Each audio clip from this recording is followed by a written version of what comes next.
À tous, bienvenue pour cette vidéo un peu spéciale, puisque c'est une vidéo où malheureusement les réseaux sociaux, c'est quelque chose de formidable. Je trouve que c'est un outil qui nous permet de nous exprimer, ça permet même de faire des émissions avec des économistes, des hommes politiques à travers la planète, à travers l'Europe, on peut échanger, et c'est un très très bel outil.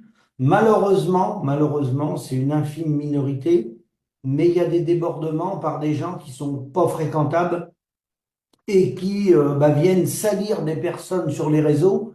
Et ensuite, ça part dans la justice, mais comme dans les mains de la justice pour diffamation. Mais comme vous le savez, la justice est très longue, pardon, lente, oui, lente, longue. Et les mensonges prennent l'ascenseur, la vérité prend les escaliers.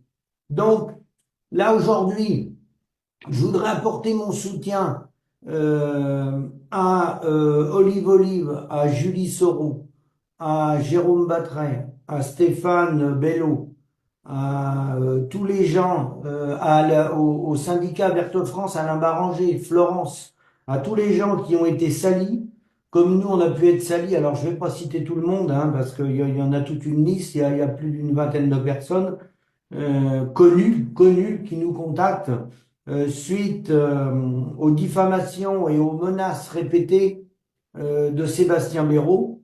Je vais en parler vraiment de façon vraiment minime dans la mesure où ça vole à un niveau tellement bas, on descend au niveau des caniveaux dans le débat avec ce genre d'individus. Et puis, je vais pas m'étendre non plus pour une raison, c'est que j'ai quand même assez de respect pour l'avocat du SAMU social agricole qui a monté le dossier. J'ai assez de respect pour le secret de l'instruction. Donc, comme l'instruction est en cours et que ça va passer au tribunal de Toulouse, comme vous le savez, on n'a pas le droit de commenter une action de justice en cours. Brièvement, que s'est-il passé? Ce monsieur a fait appel au SAMU social agricole. Nous, on le connaissait pas. Moi, je l'ai connu à travers les réseaux.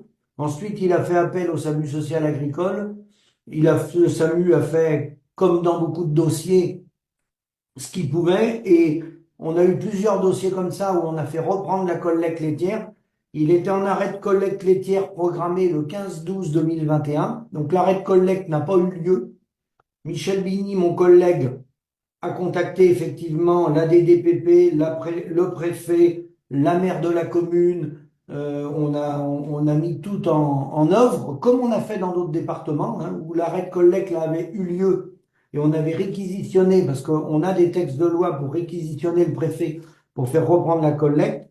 Et là, dans le cas du dossier lait de Sébastien Béraud, puisqu'il avait d'énormes problèmes de qualité du lait, l'entreprise Saventia, nous, bien sûr, on est en contact avec eux puisqu'on les a côtoyés au niveau national depuis plus d'une quinzaine d'années, 20 ans même, et on a toujours des gens en contact avec les industriels, puisqu'il y a des réunions régulières sur Paris. Donc, nous, on a fait notre travail comme on l'a fait partout, quand on peut le faire. Et contrairement à ce que lui peut dire, c'est pas le SAMU qui prend les décisions, mais c'est les agriculteurs. Nous, on est là pour apporter des conseils, comme le font Solidarité Paysan ou d'autres associations. Et après, c'est l'agriculteur qui décide chez lui. Là, il se trouve que on a réussi. Ça marche pas à tous les coups, mais là, la collecte n'a pas été arrêtée. Et puis derrière, on n'a pas trop compris. Derrière, pas longtemps après, à notre grande surprise, il a jamais adhéré au SAMU social agricole. Hein. Il a jamais donné, ne serait-ce que l'adhésion qui est d'aujourd'hui, qui est de 50 euros. À l'époque, elle était de 30 ou 40 euros. Hein. Et il y avait un dossier d'accompagnement également. Il a jamais participé. Il nous a accusé d'avoir détourné de l'argent. Il allait venir nous démonter la tête. Hein. Euh, on abusait des paysans, on les mettait, le SAMU mettait les paysans en liquidation. Nous avons des avocats et des comptables au SAMU, il a dit dans certaines vidéos, qui étaient douteux. Il utilise même, on a même des adhérents qu'il a utilisés, des adhérents qui ont une invalidité, hein, qui les a utilisés, les a appelés pour les retourner contre nous. Donc là, on descend dans les caniveaux. Hein. Bien entendu, ce que je vous dis, les documents, je les ai, j'ai pas le droit de vous les donner. Hein. On a les dates, les heures, on a les signatures, hein, des responsables nationaux de la laiterie. avec le cachet, le jour où ça a eu lieu, les courriers et tout, on a tout, hein. Mais on a l'interdiction, et c'est normal, il y a une procédure en cours. Donc, tous les gens courageux qui voudront venir voir qui est ce triste individu, qui, on apprend toujours des choses dans la vie. J'ai appris quelque chose que je pensais pas qu'il pouvait exister. Nous, on est une association de défense, on est des bénévoles, d'accord? Bon, la plupart d'entre nous qui donnons beaucoup de temps, on dépense de notre poche autour de 5 000 € par an, parce que vous comprenez bien que les frais de déplacement et tout n'est pas pris en charge parce que l'association n'a pas beaucoup de moyens.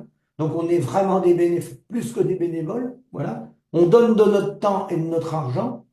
Cette procédure nous coûte autour de 12 000 € sans compter le travail qui a été fait par des gens du SAMU, des administrateurs et des femmes au SAMU qui sont venus nous aider à faire toutes les recherches pour constituer le dossier. Il a envoyé tellement de mails et tellement d'insultes.